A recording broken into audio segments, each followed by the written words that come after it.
I am beyond excited to announce that I have partnered with Magimix for Season 8 of Crazy Sexy Food. Magimix is a family-owned business that has the amazing reputation as makers of quality kitchen appliances that are adored by chefs and home cooks alike. I remember growing up and always seeing my mum's beloved Magimix on her countertop and the utter ease of how she used it. With their 30-year motor guarantee, these machines have always been built to last. They continue to be relevant as ever in the busy kitchen and make fantastic food processors that make your food go further and reduce food wastage. They are a godsend when it comes to batch cooking and using up leftovers.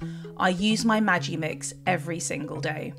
If you're ready to step into the world of Magimix with a new food processor, blender, ice cream maker, or any other bit of kit, then simply pop over to their website and use my exclusive code at checkout for a 15% discount. The code is MagimixCSF. Make it with Magimix. Hi, and welcome to Crazy Sexy Food. I'm Hannah Harley-Young. This podcast is all about the love of food and how it plays a part in our lives. I sit down with well-known personalities, food experts, chefs, and people who, well, just love their food, to find out all about their life, career, and their favourite tastes along the way. Today I'm joined by Paul Feig, the DGA-winning, Emmy-nominated filmmaker, director, writer and producer, most known for the films Bridesmaids, The Heat and Spy. His signature style and discerning eye for talent has placed him as one of the most highly regarded main players in Hollywood and beyond, with his films grossing over $1 billion at the worldwide box office. Alongside working with the greats, he also has a penchant for a cocktail or two, and recently released his own cocktail book, as well as his own gin. I love a man who knows how to drink, but can be creative as well. Paul, it is such an honour to have you here in my home. Oh. Welcome to Crazy Sexy Food. Thank you, Hannah. I'm very, very happy to be here. And may I also say, now that you are here sitting, you are the most beautifully dressed guest I have ever had. I think actually not just guest, just individual that has ever come into my home. Oh my goodness. So that's another award to add to your collection. I did it. My gosh. Excellent. Obviously I should wear a the one tuxedo. You've been waiting for, right? It is. So I always start my conversations with asking, what did you have for breakfast this morning? Very underwhelming today because I just flew back in from the States last night. And so normally I will make myself a lovely scrambled egg burrito with all this stuff. But I had nothing in the house, so I made some old packets of oatmeal. Okay. So. And do you put anything on that? I put a little honey in it, and I put a bunch of cinnamon in it. Oh, nice. Okay. Yeah. And I always think that's just a good standard, slow-releasing meal. Yeah, it is. It's what my father used to say, it sticks to your ribs, which always, as a kid, really put me off, because all I could imagine is all this, old oatmeal stuck inside my rib cage, but I guess that means it stays with you. Absolutely. And you're definitely my kind of guy, an egg burrito. Do you put hot sauce in there? Oh, yeah. Slather it with Cholula. Yeah. It's in my fridge. There we go. And you are here with some beautiful plus ones, shall we say, that have joined the party. Yes, exactly. And we are going to come to the gin and the book in a bit. Yeah. But you have been a very busy man. Yeah. You've kind of got these different sort of strings to your bow and you're sort of adding to them more and more, which is incredible. But tell me what you've kind of been recently working on. Yeah, well, my latest movie that I've spent the last 2.5 years making is called The School for Good and Evil, and it's on Netflix right now. And it's done very well so far. We were #1 worldwide for our first couple of weeks, and we're still in the top 10 all over the place. And it's a really fun kind of fantasy film about two young women in some faraway land who one's the daughter of a witch, the other wants to be a princess, and they go to the School for Good and Evil, which trains heroes and villains, but the princess gets dropped into the villain school and the witch gets dropped into the hero school, and they have to figure out why.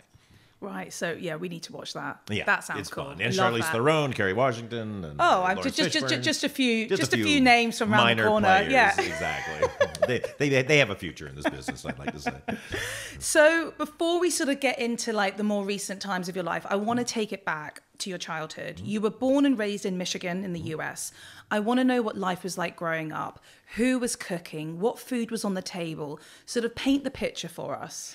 Well, I did not come from a family of good cooks. Okay. Yeah, as my mom was Canadian, and she had a few dishes she made, but for some reason our entire family was devoid of flavor and spice. Because my grandmother on my father's side, she was always portrayed to me as the world's greatest cook. And so I was like, her chicken soup is the greatest. Her chicken is the greatest, blah, blah, blah, blah. I would eat this, and it had no taste, nothing, because she wouldn't use salt. She wouldn't use anything. So I would be eating what just tasted sort of like bland sludge and being told, this is the best food ever. And then my mom's cooking, which, you know, was never held in high regard, but still you're eating going like, okay, it's stew and it's something there, and I'm eating meatloaf and it's kind of there. But so for me, it was like, I guess I don't like food. Oh, wow. That was the takeaway. Okay. And I was known as a very picky eater. Yeah. But my nickname was also Big Eyes because I would always order something big and then only be able to eat a little bit of it. That's been my problem my whole life, Paul. I'm telling you, exactly. We're the Big Eyes Brigade here. But then it was in my early teens that a Mexican restaurant opened up in the local mall called Chi-Chi's, and my mom took me there, and I had chips and salsa and thought my head was going to explode. And then I had whatever other food they had there, like a chimichanga and all this kind of stuff, which is now I know is kind of really low rent sort of Mexican food. But at the time, my head opened up. Gosh, so and also it was the first time I guess you were tasting spice and, I mean, completely different flavors that you had ever come across. Yeah, I mean, like my taste buds came alive for like the first time ever, other than like candy. You know, I would eat like things like sweet tarts we had in the States and stuff, like very sour, sweet candy. I think just desperately trying to kickstart any sort of a reaction to taste. Something that I'm incredibly interested about your sort of background is that your father was Jewish and he converted to Christian Science. Yeah. And I would love to sort of hear about that, because did he convert before you were born? Mm-hmm. Yeah. Okay. My grandmother actually was the one that converted. Right. Okay. Yeah. So was there any Jewish food? I mean, I know you mentioned the chicken soup, but was there any Jewish food making an appearance? Yeah, it hung around. Like my dad loved gefilte fish, and he loved borscht and all that. And then my grandmother would cook it all. But, you know, it was always, because now I really like Jewish cooking, but it was always sort of, to me, the worst of Jewish cooking. Like, you know, I mean, gefilte fish I'm sorry. I mean, do you know any fans of gefilte fish? Well, I don't mind a gefilte fish ball, but I can't eat. Like, it has to be with something else on the plate. Exactly. It's a very acquired taste. Manischewitz jar. Yeah. It looked like Adam's apples to me. Like if I kind of open my throat, it would look like a gefilte fish, I think. And once I had a really bad experience because my mom used to make this like fruit punch for parties. And so and it would be in the fridge. So one day it was in there. It's like, oh boy, I pour a big glass, took a giant swig, and it was borscht. Oh no! Spit it all over the kitchen. And then, so if you had to tell me, like, some of the main dishes that do remind you of your childhood, what would you say they were? The chicken soup? Well, yeah, I mean, that's like a traumatic, honestly, that's a traumatic memory. He's going through therapy on that one. And boiled chicken for my grandmother. You boil, you know, now I'll boil chicken occasionally for the dog, when the dog's sick. No, I mean, my mom's beef stew was actually, I have an affinity for beef stew. Okay. I've now had it so much better with like Irish stew and that kind of thing. We had Guinness and all that kind of, but no, I think the main thing my mom made that was great was a Texas sheet cake. Which was basically like a big pan of brownies. It's a cake that is brownies that then you cut into brownie shaped things. And is it chocolate? Or is it? Yeah. Oh, chocolate fabulous. With nuts and all this stuff. And that was really good. She was actually better at that. Okay. And shortbread. And actually she made British shortbread because my mom's side of the family is Canadian and British, and she made the best shortbread. So that was special. Okay, so there were a few things in there that kind of like, but all sweets. Yeah. So I guess, you're the first director that I've sat down with, and I'm sure there's a lot of people out there, we hope, who are listening, who may want to get into that world. I'd love to hear what your journey was to sort of getting to where you are now. Yeah, well, I wanted to be a performer. That was my whole life. I wanted to be like a famous comedic actor, and really pursued that. But when I was a tour guide at Universal Studios, the first time I moved to California from Michigan, I found out about USC Film School. So I decided, if I want to be an actor who writes, directs, and stars in his own stuff, which was kind of my goal, I said I should go to film school and learn how to do it. Did that. Learned how to do it, but then became a stand-up comedian for 5 years professionally, then became an actor for 15 years. But while I was acting, I just realized I was kind of limited in what my talent as an actor was, versus when I would watch everybody else and go like, I want to give them a direction, or I think I could make them better, or I could, this script, I think I could make this a little bit better. And so just kind of slowly went, you know what, I'm going to go behind the camera where I can make everybody else better and not be tied to my limited talent on screen. That's quite a big move to, I don't know, like my first thought was, if that was your dream or whatever, to become this performer, whether it was comedy or just sort of acting or whatever, to then step behind the camera. Yeah. So did you feel like you were just kind of going by what you felt perhaps you were sort of like more talented at, or? Well, a couple things happened. It was, when you're an actor, and I was always, I was like a regular on 5 different TV shows, but I always be like the 6th or 7th lead, so you're kind of there. You have a few lines per episode.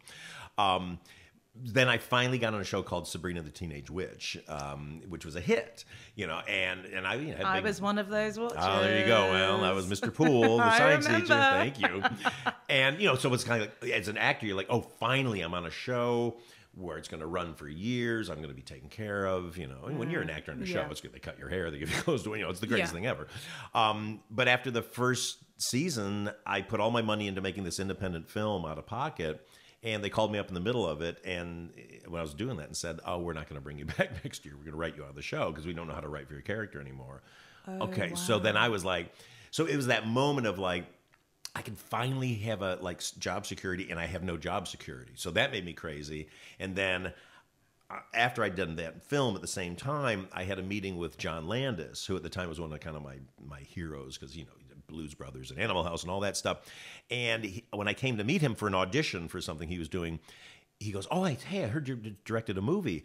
And we were like equals. And we were just talking for 15 minutes about directing and all this stuff. And I felt so great. And then he goes, okay, so you're going to audition for us. And that drop in status that I immediately felt, that was I think the final moment. I was like, you know what? I want to be the director. I want to be talking to other directors and be the guy in charge. That actually brings me on to a topic that I find really interesting, because, that there's a lot of people out there who want to be an actor, be an actress, succeed in that realm of life. Yeah.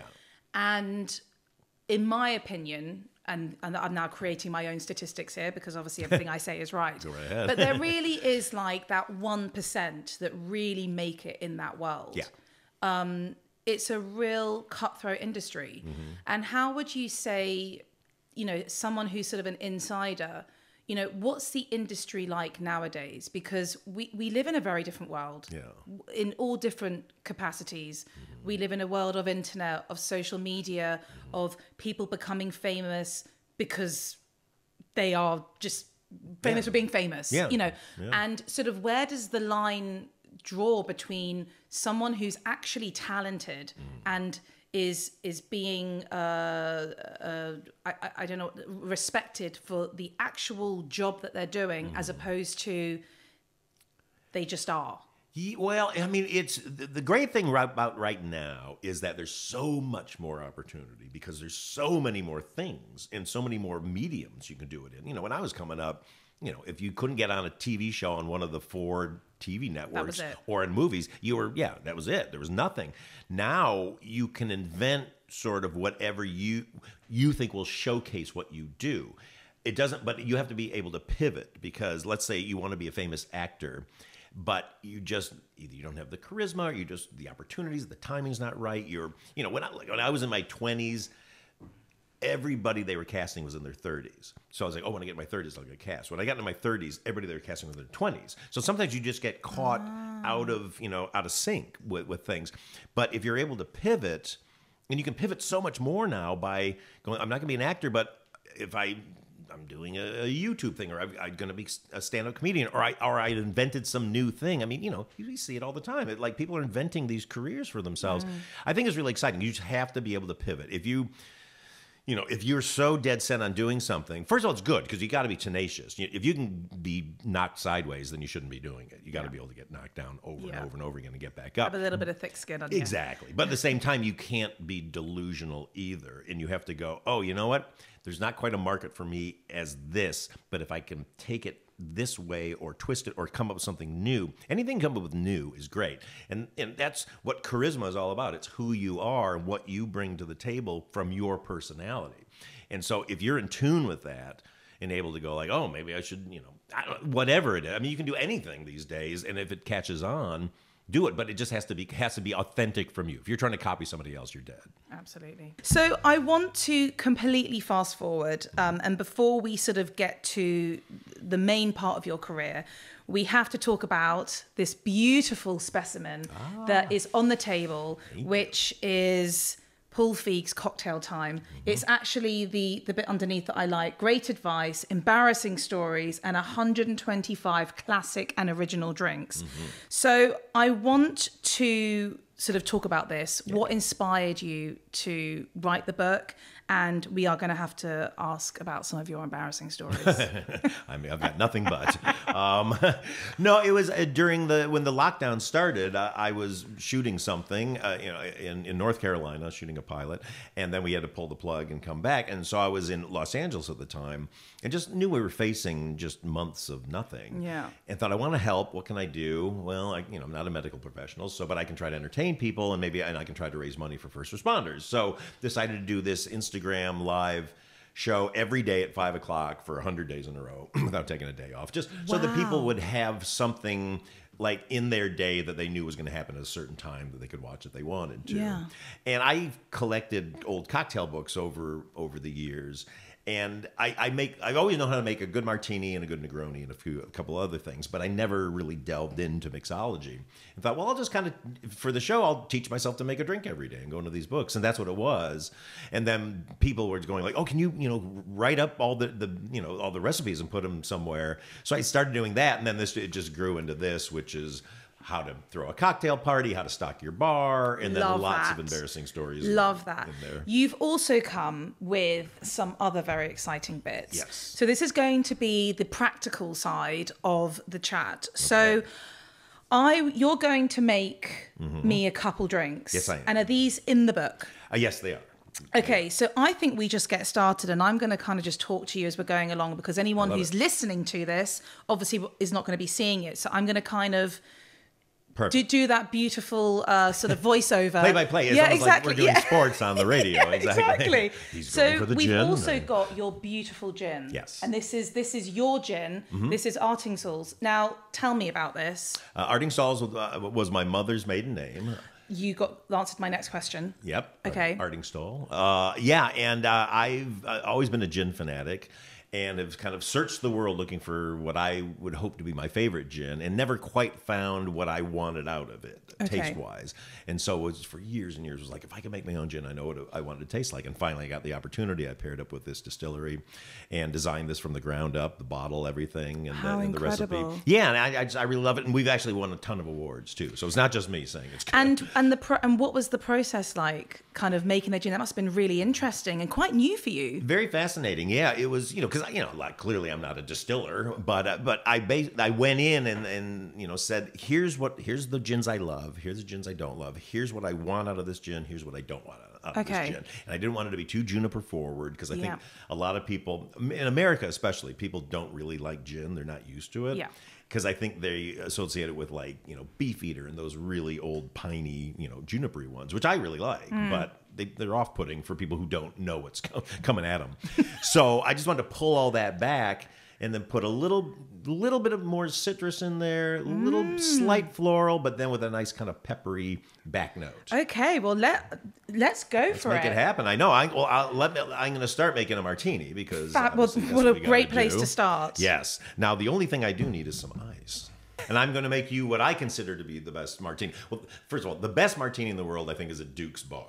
Okay, yes. And the way they do it at Duke's, they freeze everything. So this bottle would be in the freezer, the glasses would be in the freezer, and when they would come out, basically Alessandro Palazzi, the great Alessandro Palazzi, would put a little bit of vermouth in this, swirl it around to coat the sides, throw it on the carpet. That's what he does, his move. And then just pour in the frozen gin and then cut your lemon twist. Okay. So it's great, super cold, but really strong. Okay. Because it's not diluted. We don't do anything but strong. There you go. Good, excellent. But I'm going to make what I consider to be a friendlier one. Okay. Which is the runner-up, I call it. And so one of the keys, as far as I'm concerned, is to make it very dry.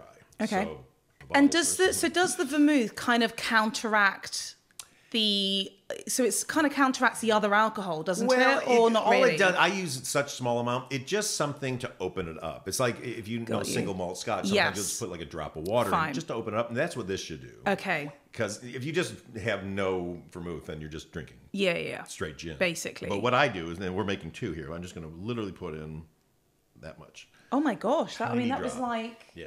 Oh, that's so interesting. A wee bit. Just flavoring the martini. Okay, I want to smell this. 1, 2, just 3. Keep pouring. There you go. I count to 3. I was going to say, what was that measurement? Yeah, it's just a pull. It's a pull Feig measurement. It depends on how your day is going, how slowly you count. And now, what you do is of course, you're going to stir it. I prefer a stirred martini as opposed to a shaken martini. Okay. I think a lot of bartenders really pride themselves on their shaking abilities. Yeah. And I find, no offense to anybody, their shaking abilities to be terrible. No offense to James Bond. Well, thank you. Exactly. No, because a lot of bartenders think you just have to shake the hell out of it. And what that does is it just busts up the ice, clouds up the drink. And, here's my theory on James Bond, because he says shaken, not stirred, which I'm like, come on, you're cooler than that. You should know better.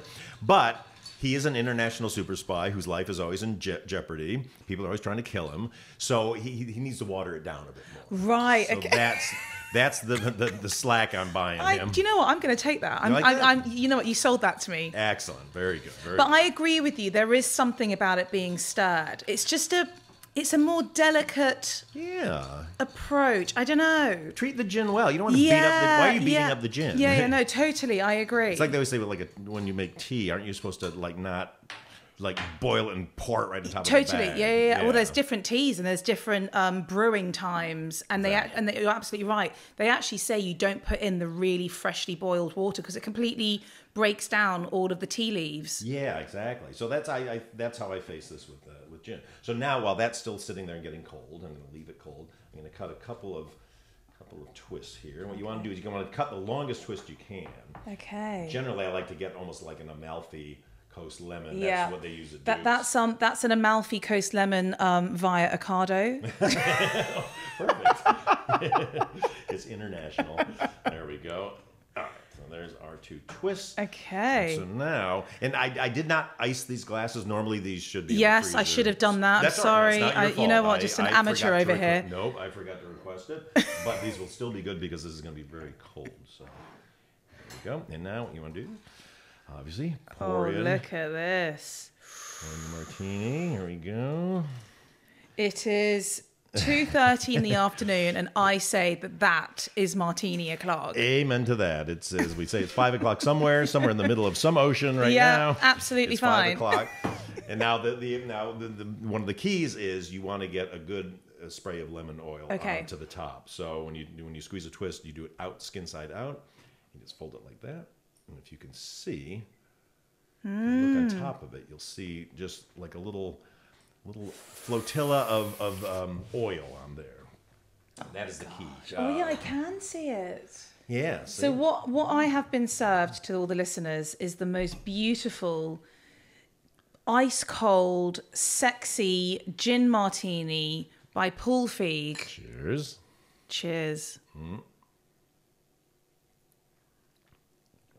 Oof. Nice. Oh, that's smooth. Very smooth. Oh, that's a lovely gin. Thank you. Oh, I'm not just saying that. That is really nice. Thank you. No, I really want it to be smooth and friendly. Honestly, this can even act as a vodka substitute in some of your cocktails. Absolutely. To give it a little bit more complexity, but not, No, I like it because I find, see me as a drinker, I don't normally order martinis. Sometimes I do. If I go to my neighbours upstairs, they love to sort of get loads down me, and that's fine, whatever. But at least I only just need to walk downstairs to get home. That's the key. But so when it comes to drinking something like this, that's quite, I mean, there's no like mixes in here, you know, there's nothing. It has to be smooth. Yeah. Has to be smooth, has to be very cold. There's nothing worse than a lukewarm martini.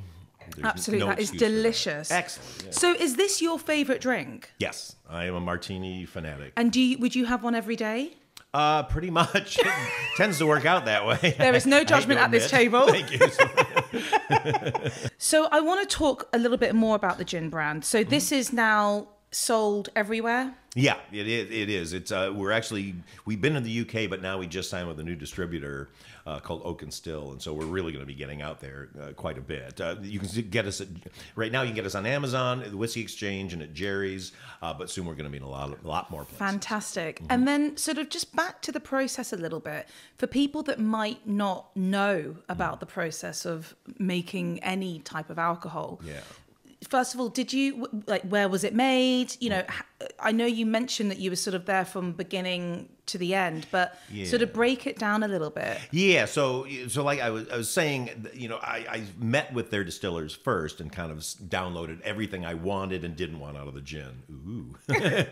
Don't mind me. Enjoy that martini, my friend. Listen, the questions are going to become all over the place after this, so enjoy it. What the answers are going to be. Exactly. So after that very intensive meeting for hours of just like into minutia, I want this, I don't want that, want these tastes, don't want these tastes. They went away and distilled 8 different variations of what they thought my description was, and came back to me with that. And it takes about a month for them to distill all that. And we did this big tasting, and with those 8, it's like, okay, not this, not this. There's something here, less of this, less of that. And so from that, then they go away and they do it again. 8 micro variations. And you do that a number of times until you are literally drinking like just a hair's breadth of a difference between them all, which was fascinating and the most terrifying day of my life, because that was the day I had to kind of decide on it. And it was so close. But what I found, the weird thing I didn't realize is how the alcohol content really affects the flavor. So when I found what I thought was the recipe I wanted, at 40% alcohol, it was too botanical. At 44%, it was too harsh.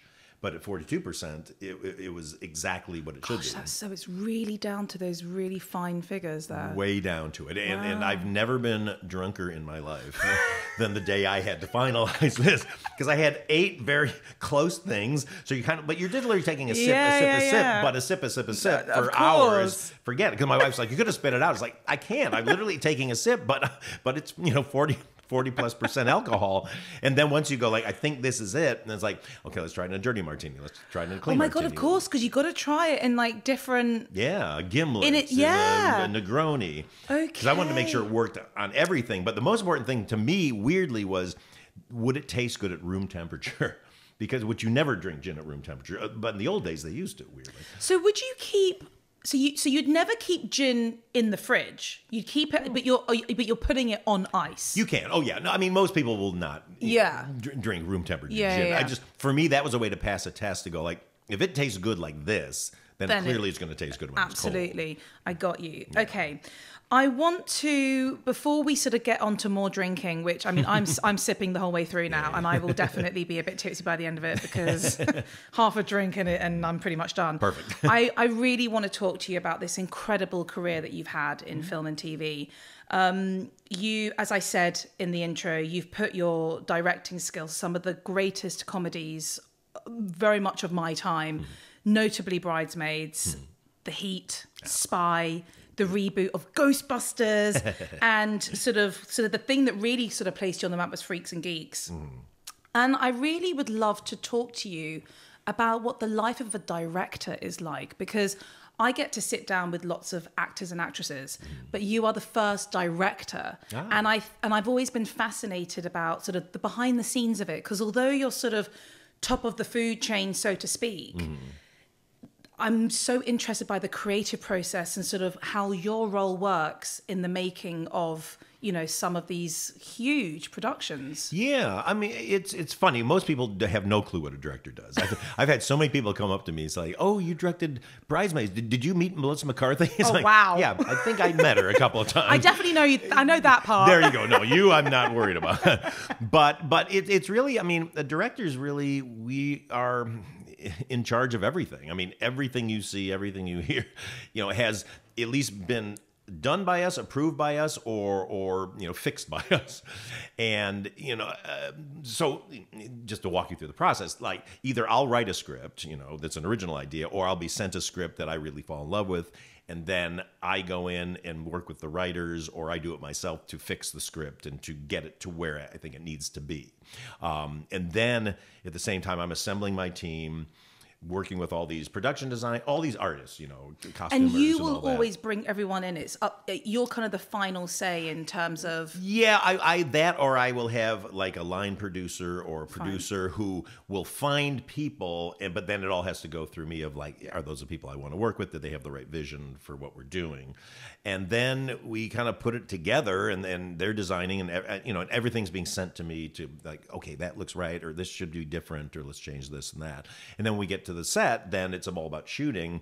And so I'm every shot you see, everything you see on screen, I'm doing or approving through people. And then once we're finished filming, then I'm editing it. And the editing process is the most intensive and takes the longest. I think a lot of people don't understand editing, and putting a show together. I really do. Yeah, I have to be honest; it's my least favorite part. and I don't say that.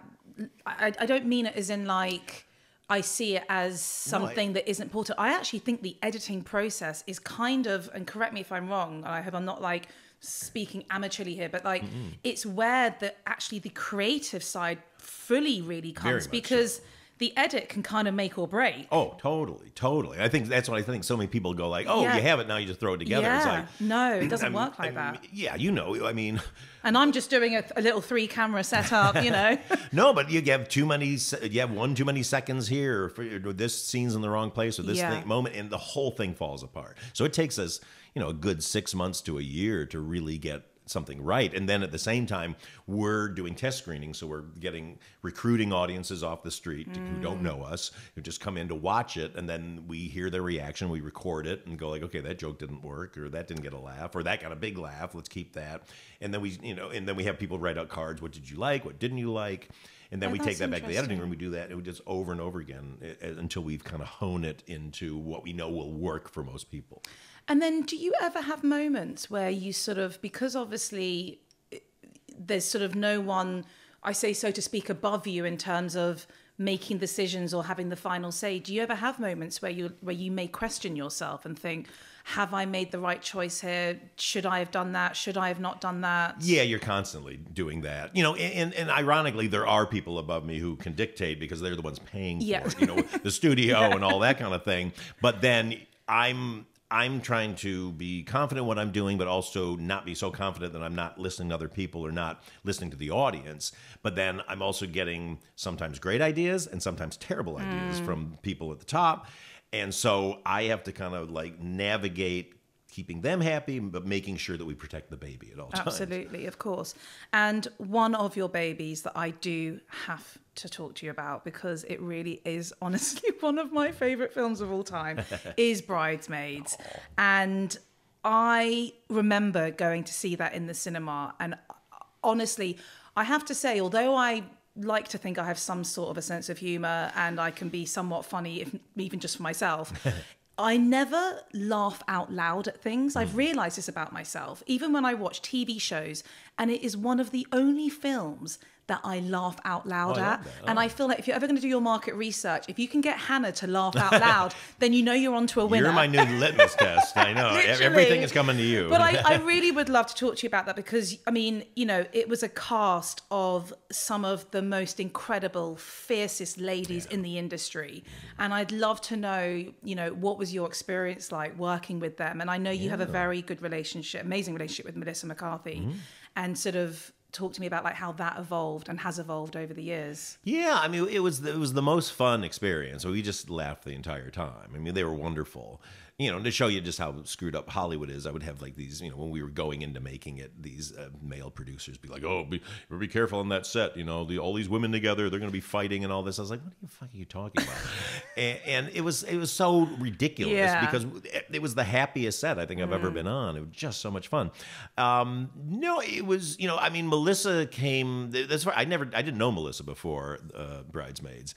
And she was one of the last roles we cast. Really? Yeah, we were having a hard time casting that role. We saw a lot of really funny people for it, but we're just looking for something that we didn't know what it was. Okay. Something different. And Melissa, it was Kristen Wiig and Annie Mumolo who wrote it, said, "Oh, you should see our friend Melissa. She at the Groundlings, which is a famous Los Angeles improv troupe. And she, people love her there, and they line up around the block when she performs." So Melissa came in and did Megan sort of the way that you see it in the movie, but I didn't even know it was funny for the first 15 seconds because it was just so different than we'd seen. I was like, "Wait, what's happening?" And then you go like, "Oh my God, she's hilarious." Yeah. But she left the audition thinking she had blown it. Really? Yeah. She always tells me she was on her way home going like, "Why did I do such a dumb character?" And it was over the top, and she was doing lots of crazy improvs about dolphins, and it was crazy. And then she came on board. For me, she is, I think, out of that film, as I'm sure everyone has probably said to you. They were all amazing in their own ways, but there is something about Melissa on screen where, and I say this as like a compliment, sometimes she doesn't even need to necessarily open her mouth to I know something's about to come out, and you're just ready for it. No, those are I always say there's some people that just their DNA is comedy. Kristen Wiig's the same way. It's just like she just walks into a room, you want to laugh. Yeah, and it's interesting because obviously you've worked on loads of different productions, but a lot of them have been comedy, and so I wondered, what in your opinion makes good comedy? It has to be relatable. It has to be about characters. It has to come out of character. And it has to come out of situations that you go, "Oh my God, if that was me, I would I have done that, or I would have done that, or I never would have thought to do that." But it has to stay grounded while it can still be extreme. That whole dress shop scene, which is so kind of still one, everybody I think probably knows. The most iconic. Yeah. Of a lot, like I would say probably one of the top iconic film moments. It has found a life of its own, I'll tell you that. But that was a terrifying scene to shoot, and Kristen was afraid of it, and I was nervous about it too, because that could have gone way off the rails and been terrible. And I've seen versions of that scene. Really? Terrible. Yeah, if I'm shooting with a big wide-angle lens and people's faces are all red and they're crossing their eyes and all that stuff, all that kind of thing that people think is comedy versus what's funny about, and why that scene works so well. We all know all the vomiting and pooping and all that stuff, but it works because it's all in service of proving Kristen Wiig's character wrong. Because she makes a mistake. She's trying to compete with Helen. She doesn't have any money. She takes him to a crappy restaurant, says it's a good restaurant. Then they go to this thing, and clearly everybody got food poisoning at this restaurant, and she will not admit it in the face of overwhelming evidence. But is there like a weird sort of element as well with the comedy side of things, that it's kind of like a reality as well? So, like, for example, that scene, it's probably happened to all of us at some point, right? Mm-hmm. I'm sorry to have to talk about that particular bodily function, but the point is that we've all been in a situation where we've eaten something dodgy. See, I'm trying to link it to the food here. And you've been caught short, possibly, or you need to go to the bathroom. Yeah. And so there was an element for me of it when I was watching it, aside from the fact that it's funny, but when you actually dissect it, it's like, actually, we've been there. Oh, totally. And at this point, I can do nothing else but laugh because the situation is so, no pun intended, shit. Yes. Like, and it's not happening to you. Exactly. Like, what are you meant to, like, what else are you meant to do? Exactly. Because if I don't laugh, I'm going to cry. I'm probably going to cry anyway. Yeah. So there is an element of that. Well, that's why comedy has to be relatable in some way. Maya sinking down the street saying it's happening is probably one of the biggest laughs I've ever heard in one of my movies from an audience. And the first time we screened it, we were like, this could be a disaster. And you're just like, oh my God, like we really hit a chord here. I guess this is a very generalized question, and I apologies to me for asking this, but what makes a great actor? Because we've been talking about comedy, and I have actually asked this to other actors before, but because acting for me is so far removed from what I know or do. I present, so I'm kind of just a version of myself, maybe a little bit heightened at times, but it's always me. Whereas with an actor, you are taking on a completely different identity, a different persona, a character. How, in your opinion, sort of do you sort of assess whether someone is sort of great or not? Well, I mean, there's lots of really good actors, people who can act really well, but there is a thing called charisma, and you cannot put your finger on it, but you know it when you see it. Yeah. And and look, I'm at the level where everybody they're bringing into audition for me is good. Whether they're known or not, they're just really talented people. And so you're like, oh, that person could do it. So you're always kind of like, oh, they could do it. And then somebody comes in that has that extra thing and just blows everybody else out of the water. Are you saying charisma just as them, as they're walking in, or as they're doing the audition? It's tied together. Together. You very rarely meet somebody who's just like, dead and then they come to life on. It happens occasionally. You're just like, whoa, what happened? But what will happen a lot of times, it will be somebody will walk in and you go, okay, they're not at all right for the role. They're not what I pictured. They're not the right type or whatever. And then when they start doing the character, I mean, Melissa to an extent, because she turned, Melissa is not Megan in real life. Yeah. She's kind of gregarious and really sweet and all that. But then she took on this whole kind of, tough persona, and you're like, oh, so, but it just jumps off them onto the camera in a way that most people don't have. Out of all of your collection of films that you've put your hand to, which would you say is your favorite?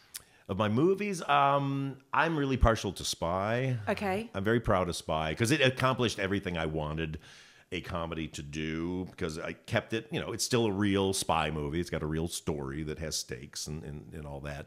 But I think it's really funny. It's got funny action in it. So I kind of got to I always wanted to make a James Bond movie, but nobody's ever going to let me do that. So that was my version. He's just put it out there, guys. No, it's not going to happen. Trust me, darling. You can do it. You can do an alternative one where you're actually stirring and not shaking. Honestly, I'm going to dress down Bond by all means. No, now that I did Spy, it actually kind of scratched that itch for me. So, but I also love Simple Favor too. I'm really partial to that one. Okay, so I always love to ask this question, especially when I speak to musicians. So obviously, probably half your life you're on set.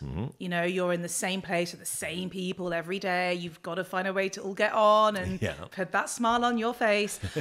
But I'm always interested in the food aspect. So when you're on set and you're in production, is like your go-to meal? Yeah, well, in real life, I'm a major foodie and have been my whole life. On set, I only eat one thing, and it's a turkey wrap sandwich.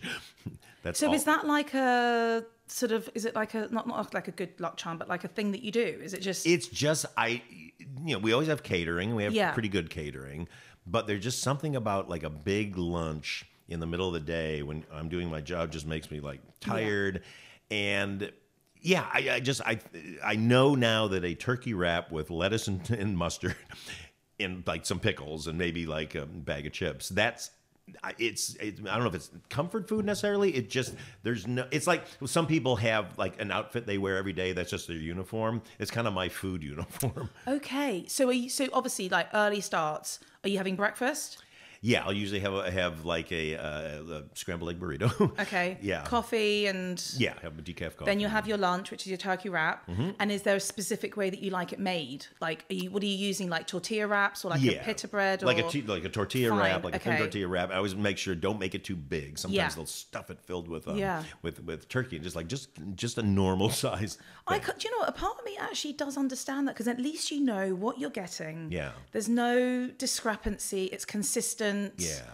Because they also, like film sets, they love to load people up with carbs. Yeah. It's crazy. I don't know why this happens. Why? Because you need the energy to be like working crazy hours. And people have a crazy crash. But the other thing I do, though, is I work French hours, which is normal hours are 12-hour days with a 1-hour lunch break in the middle, which always turns into a 2-hour lunch break. Yeah. By the time you get everybody back, and back up to speed and all that. But if you do French hours, you have a 10-hour day with no lunch, no break, but food comes around the whole time. Oh, so is it like a rolling lunch? Yeah, it's like a rolling lunch. Okay. And people come around with trays of stuff that's easy for people to eat. That's clever. Yeah, but then you have to pull the plug at the end of 10 hours, which is great, though, because you don't do these 12-hour days always turn into 14, 15, 16-hour days. And then nobody has a life. Everybody's exhausted. By the time you get to the end of the week, you're wrapping at like 6 in the morning. And I just don't like that. And I can't do it. I'm not fresh after 11 hours is like my limit. Then my brain shuts down. So that's quite, do you know what? There's a part of me that probably quite likes that. I also feel like the stopping and starting, especially if you're in character, let's just keep going, otherwise it's going to take me another however long just to get back into the zone. It's so unfair because the way we shoot is, like a lot of times you'll shoot one side of the scene. So you and I will get all your coverage, and then it's like, okay, let's break for lunch. Then you come back. The poor person who wasn't on camera yet, the person they were acting against had the great performance. They're tired. They're trying to get back up to speed, and it's just, I find it a mess. Where has had the best catering? Oh man, you get good catering. Well, you have to have good catering. I should say that. Like the only time you'll have a mutiny on a film set is if the food's not good. Yeah. But I think the best catering I've had, probably in New York. I think. Okay. Yeah, we had actually it wasn't even catering. We have catering, which is the main meal, and then we have craft service, which is what kind of is out all the time, or what they come around with. And we had these crafties that were. They would make like ceviche and stuff. Excuse me. Oh my God, it was so good. Okay. Yeah. So you're kind of like, oh, hey. I want to be on your set. I'm telling you. Oh we're not skimping on the food. I'm here for the food. I'm telling you. It's got to be about the food. And what is on your rider? I really don't have one. I mean, it's really just, my turkey wrap and decaf coffee. There has to be decaf coffee. Okay. I can't have caffeine. Okay. But I love decaf coffee. And would you have a little drink at the end of the day? Well, yeah, we always work towards a drink, a martini or whatever. And I actually like to we were just shooting in Belfast on School for Good and Evil, and it was during lockdown. So I had this apartment that was really big, had a giant kitchen. So I would a lot of times just have people come over because I like to cook. And would roast a chicken and put all this stuff in and kind of do that. So it's always about working towards, having fun at the end of the day. Absolutely. That's again why I like those French hours because I despise we have to do night shoots because it screws up my whole drinking and eating schedule. Do you know if anything doesn't fit within my eating and drinking schedule, people are going to know about it. I'm the same way, man. I'd rather not make a movie than I agree. Screw up my dinner. You know what? Let's scrap all those bridesmaids. Forget about it. Exactly. It's not happening. So you actually just answered one of the questions I wanted to ask you, which was, do you cook much at home? You're a big foodie. What are some of your specialities? I like really simple Italian, I love roasting a chicken. That's great. My favorite is from the River Cafe cookbook with the nutmeg and the prosciutto and the cavity and all that. But I love Italian cooking. And I had a real epiphany because I was really into French cooking, but really complicated French cooking, which was fun, but it's also like, it's like building a model or something where it's so, there's just no room for error whatsoever. And then on Charlotte Street years ago, there's a place called Passione, which was Gennaro's restaurant. Yeah. And we went there, and it was so good. And then he had a cookbook called Passione, and I bought that, and it kind of changed my life because it was so doable and makeable, but so about the ingredients. And so that really changed my life. And then Nigel Slater's book. I love Nigel Slater. I mean, so amazing. And it was the first time, again, because I was in that French cooking down to, everything had to be precise. And him just like a handful of this and something of that. And it just opened me up. That's my kind of cooking. And also just like tasting as you go along. And, what foods do you dislike? Gefilte fish. No, the only thing, actually there's only a couple things I can't eat. And the top one is mayonnaise.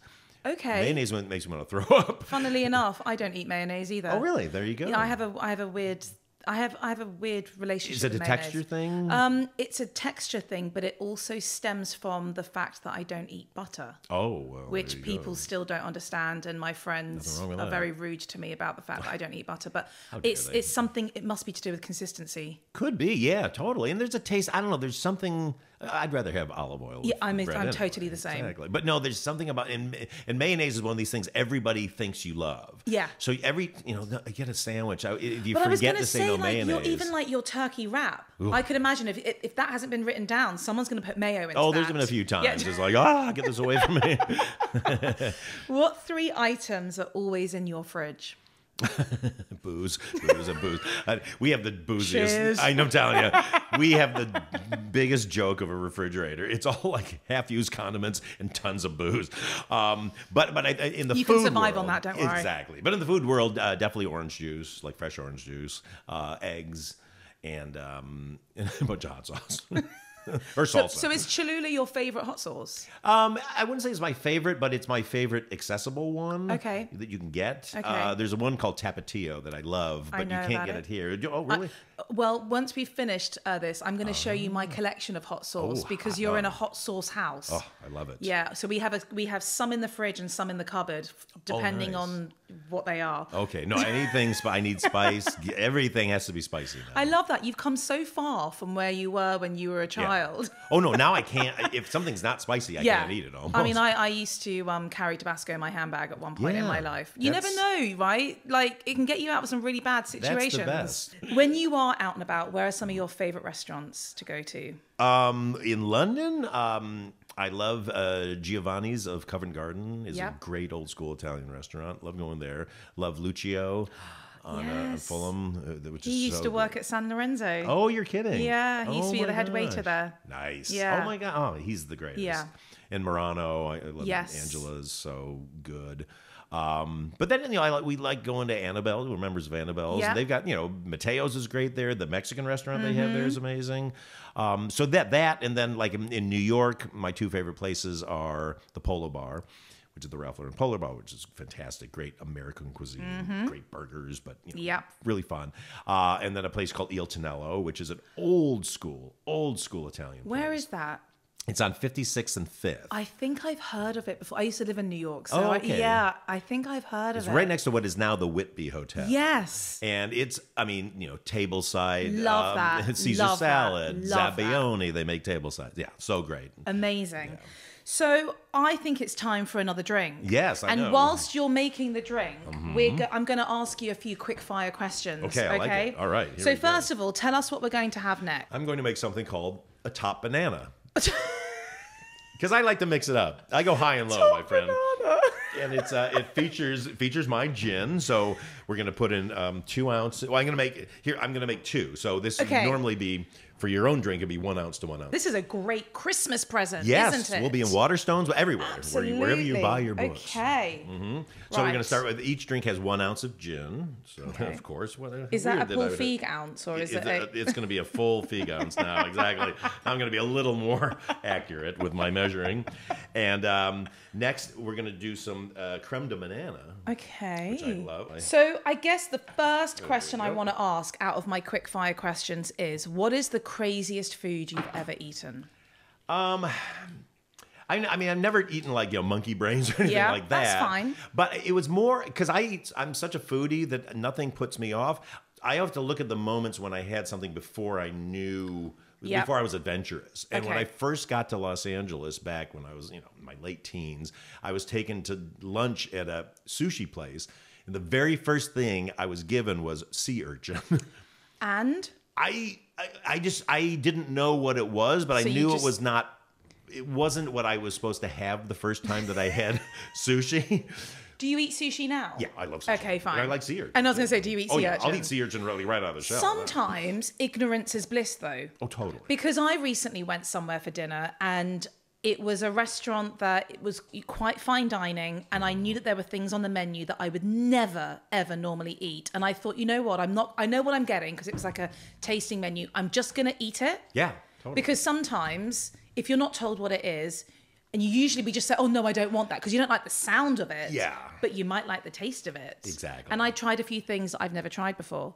So there we go. There you go. I get that. Right, what are you putting in now? So I put an ounce each of the creme de banana, and now we're going to put in an ounce each of orange juice. Oh, perfect amount. There you go. Pour. Freshly squeezed by me, may I say. Here's labor intensive. It's got to be.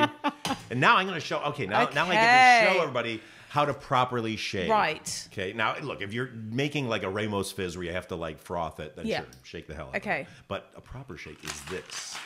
What? It's this. And what you want to do is you want the liquid to hit all 4 corners. So you just want that. So It's not as all exciting. the jazz hands, is that all just for show, do you think? Or the whole like... Oh, yeah. Oh, totally. You know, but you can go fancy this way. You can go this way. I love it. Yeah, but you just want to get it cold and you want to mix it. You don't, you know, again, unless you really need to like bust up the ice and all that. Okay. Then, Still quite more power to you. a delicate movement. yeah, exactly. Okay. You know, let's be nice to your drinks Yeah, and they'll be nice to you. Maybe sometimes they won't be nice. Absolutely. So, next question. What has been your most memorable meal? My most memorable meal was, back in the early 2000s, I was going to make a movie that I did end up making called I Am David. It was hugely unsuccessful. But I had to go to Paris to meet with my producers. And I was staying at the Bristol, and I had a 4-hour lunch in the Bristol restaurant. And it was amazing. It was just so... the pageantry of it and all the different silverware coming out. At one point, I was in the sit on my table. They opened the windows, and we were there, and like there's a Nigerian prince at the next table smoking a cigar. So, would you like a cigar? It. Yes, and that was spectacular. God, I love lunches like that just go on and on and on. It was a miracle. Do you remember anything that you ate that day? Oh, I ate everything. I mean, escargot and frog's legs and. Yeah, there was again, like you said, like I'm just gonna have whatever kind of shows up. Yeah.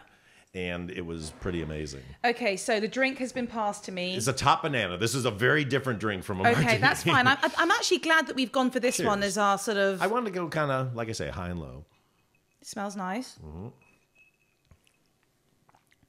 Oh, I like Isn't that. that nice? Do you know what? I would never, ever normally order something like this. But this is tasty. See, I know it sounds like it's going to be terrible, but it's kind of fantastic. This is great. It's refreshing. Isn't it nice? I know you got the banana taste, but then you got the orange taste, and then I like the gin. Just gives it a little. You're normally supposed to make it with vodka, but I do it with gin. I love it. Oh, I'm transported. I'm on the beach. Oh, I love it. See, you are now the top banana.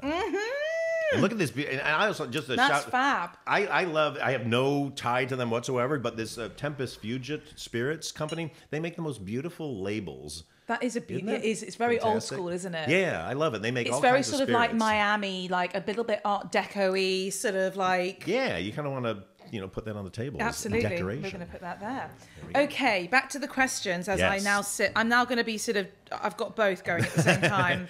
Two-fisted drinking. Yeah, no, I'm definitely feeling it though, which is great. That's why I'm a little bit more animated. It's all going very well. I love it. It's all I just did gonna it. Mission end in accomplished. chaos. Exactly. Right, the most important question I'm going to ask you today, Paul Feig, is what is your favourite flavour of crisps? And for our American listeners out there, potato chips. Exactly. My favourite are sitting on a cake stand. Oh. Because... What are those? So those are... Have you never tried? Monster Munch? Pickled onion Monster Munch? No, but I've never had Monster Munch, but I hear it talked about a lot. Would you like to try one? I would very much like to try some Monster Munch, God. please. Okay, this is a first. We've never done this before. This is very exciting. Okay. Oh, I'm really man. excited to introduce you to this. So these, I would say, are probably the dirtiest of all the crisps out there in the world. They're strong. Good. I'm a maximalist. I want to be challenged. Ooh, this is very exciting. Shaped like a monster. Oh my God. I'm buying a case of these immediately. I'm going to give you a bag. Oh my God, please. Do you like them? I love them. I love them. I love Oh, anything like Feig loves a Monster Munch. that. Is it like pickle flavor? Pickled onion. Oh my God, it's so good. They're great on a hangover, which is probably going to be me tomorrow. Excellent. Well, oh my God. So, sort of, okay, I feel honoured to have introduced you to those. I'm thrilled. I think they should be on your rider. Yeah, they are now. Great pick me up, sort of 3 o'clock in that sort of like moment where you're going down a little bit of a, Yep. like, totally. hour 7 of that set day, Yeah. that's a lot. They mix is really interesting. With a top banana, too. Maybe not the best combo. Oh, no, Kinda. probably not. Maybe I'll go back to the martini. There we go. That's where. There we go. That I told works. you it was all going to descend works into well. chaos. No, there's what I love about England is you get so many great flavors of crisps, especially those sensations. Mm-hmm. I love those. I think my favorite is chicken flavored. Okay, so are we talking like a Walker's roast chicken flavour? Yeah, exactly. Okay, nice. But I also like prawn. I do like a good prawn cracker. No, Paul. Or prawn. Oh, really? Is that bad? So I'm quite known for getting a little bit aggressive in general. It was going so well. It was going very well. I have a huge issue with prawn cocktail flavored crisps. Yeah. Because it just doesn't exist. It's not a crisp. It's not a flavor. And I really dislike it. I'm going to take the roast chicken answer. Okay, yeah. And we'll forget. Those are my favorite. We'll forget that bit happened. Well, I was doing a movie in Budapest, and I asked for some Pringles, and I said, "Oh, they have prawn Pringles. That'd be nice." And I was brought prawns and cream flavored. That exists. It exists, and it Good tastes grief. exactly like prawns and cream, which. Two flavors Slightly, I never wanted together. I was about to say, that's very worrying yeah, as well. exactly. So you definitely want to steer away from those. What food sums up happiness for you? Oh gosh. Will I gain weight if I eat it, or do I get like a free pass on it? Because pizza. Oh, me too. That's why we're friends. We've got to cheers to that. Oh my God, that's my favorite food of all time. It's the greatest food. Where do you ever get invented. good pizza? Where do you get pizza from? I mean, it depends where I am. I mean, in New York, you like to get a good Ray's or whatever, just kind of, good 99-cent slice. Yeah. In L.A., Mozza makes really great. Yeah, which is also in London. Oh, that's right. There's one here now. Yeah, too. And then here, oh gosh, there's another place. Oh, I can't remember. It's on Chelsea Green, but I can't remember the name of it. Isn't it like a number in Italian or something? Cinquecento. Yes, I know exactly where. There's one on Portobello Road as well. Yeah, really good. I'm going to advise you to go and try Santa Maria. Oh, where's that? They've got one in Fulham. Oh. I think they are the best pizza outside of Italy and New York. Oh my gosh, Santa But Maria. my favorite pizza of all time is in Brooklyn at a place called Locali. Oh yeah.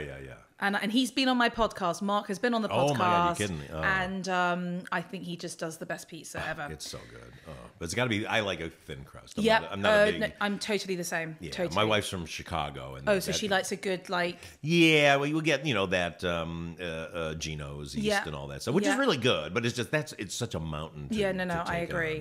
on. Oh, God, I love pizza so much. Okay, final question. Live to eat or eat to live? Live to eat. Hey, we're going to cheers to that. Come on, yeah. There's no other way to be. Oh my gosh. I'm sad for you if you're not that way. Absolutely. And also, I mean, listen, everyone has their own, I find it quite a philosophical question.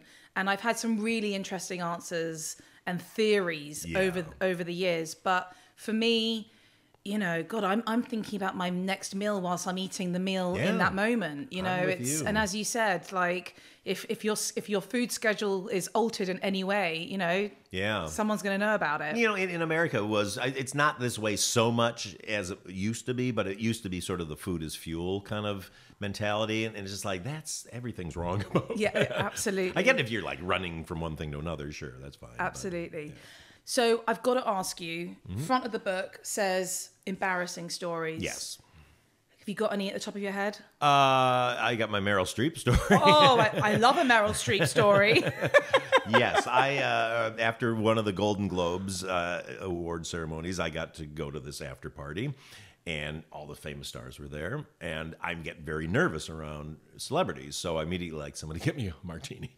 So I had a martini, which I think probably 2 martinis because I was just very nervous. And then I walked into this one area, and Meryl Streep's there. I was like, oh, I have to say hi, which I would never do if I didn't have a drink, but just like, okay, like now I'm not nervous. So I went up, Streep, it's so nice to meet you. I'm such a giant fan. Oh, thank you so much. She's very kind. Walk away. Go off, have another martini, walking around. Hey, it's Meryl Streep. Oh, no. Streep, hi, I'm Paul Feig. I just want to tell you what an enormous fan I am. Oh, thank you so much. Isn't that nice? Go off, mingling around some more, have another martini. Didn't. Hey, it's Meryl Streep. No, oh, my God. At this point, my wife, as I'm going up saying it, she goes like, honey, you've already introduced yourself 2 other times before. And she's like, I'm so sorry, Miss Streep. And she's like, that's fine. It's fine. Like, oh my God. So there you go. Do you know what? That's actually one of the funniest stories. I have nothing to top that, so I'm not even going to give you anything there. Good. There we go. That is brilliant. That's and the tell me, danger martinis. have you seen Meryl Streep since? I have not. I think she has a restraining order on me. That is brilliant. Paul, thank you so much for joining me today. I'm drunk. Yay! So we've succeeded on all different levels. Excellent. It's such an honor to have sort of picked your brain and actually learned so much, not just about the film industry, but about gin, about creme de banane, and if you remember nothing else from this, I won't remember anything. I'm going to watch the edit tomorrow and be like, did I say that? Your book is out. Yes. The gin is available. Guys, please go and get some lovely Christmas presents. Yes. Honestly, thank you. Oh, what a delight. So much fun. So much fun. It's been Cheers. an honor. Cheers. Here we go. I'm drunk. Yay. Until next time.